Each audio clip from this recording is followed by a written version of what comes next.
কোথায় আছি? কোথায়? শ্বশুর বাড়ি তো, তাই নাকি? আমি আছি এই যে, জানি না জায়গার নাম। জানি না আমি কোথায় আছি।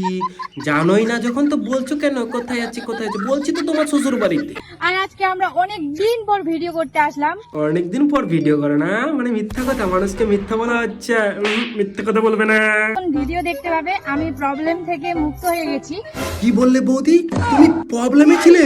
বৌদি তুমি প্রবলেমে ছিলে আর তুমি আমাকে একবারও জানাওনি? কি দুঃখ ভাই, বৌদি প্রবলেমে ছিলে আমাকে একবারও জানানি। তুমি আমাকে একবার জানাতে আমি 1 মিনিটে সলভ করে দিতাম। বৌদি তুমি প্রবলেমে ছিলে। আর সবাই আমার পাশে থাকবে। ও যাই হোক বন্ধুগণ, বৌদি কিন্তু বলে দিয়েছে যে সবাইকে কিন্তু পাশে থাকতে হবে, ঠিক আছে? পাশে থাকতে হবে, পাশে থাকতে হবে, দূরে গেলে হবে না, পাশে থাকতে হবে। হ্যাঁ, আমি বৌদিকে ফোন করছি, কোথায় আছে? হ্যাঁ, বৌদিকে ফোন করে দিই, তারপর আমরা সবাই পাশে যাবো, ঠিক আছে? হ্যাঁ, হ্যালো বৌদি, কোথায় আছো? ও বাথরুমে? আচ্ছা ঠিক আছে, আমরা ওখানে পৌঁছাচ্ছি। চলো বাথরুমে আছো, বাথরুমে।